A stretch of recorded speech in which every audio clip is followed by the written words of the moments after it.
नमस्कार सबैजनालाई। यति बेला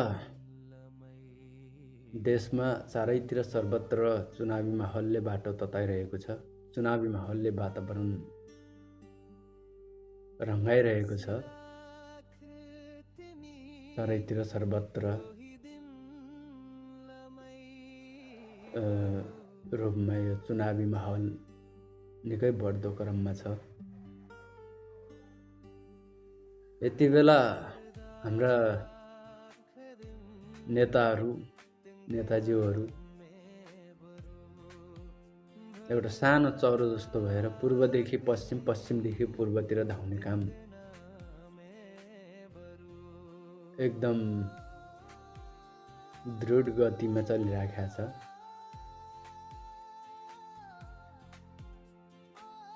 यति बेला देख्न सकिन्छ उहाँहरूको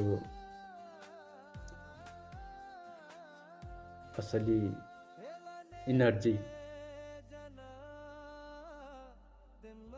भोट माग्नको लागि जनतालाई जनार्दन बनाइराख्नु भएको छ, जनतालाई भगवान बनाइराख्नु भएको छ।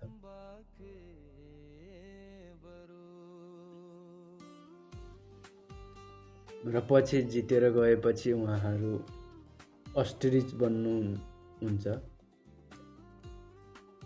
जो एक ठाउँबाट धेरै टाढाको दूरी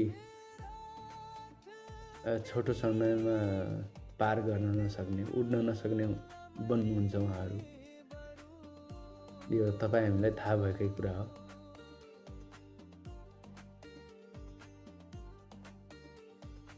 एउटा कुरा त यो पनि लाग्छ कि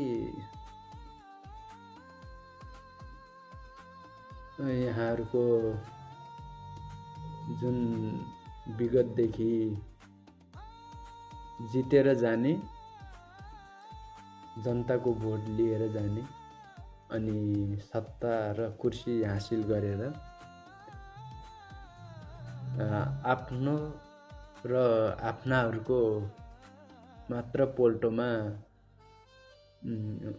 र आफ्ना र आफ्नो मान्छेहरूको हकहितको लागि मात्रै काम गर्ने जो चलन आइरहेको छ, यो व्यथितिलाई हेर्दाखेरि त सिङ्गो देशले नै भोट नदिए कस्तो हुन्थ्यो। चुनाव बहिष्कार गरिदिए, जनताबाटै चुनाव बहिष्कार गरिदिए, हामी भोटै हाल्दैनौँ, हामी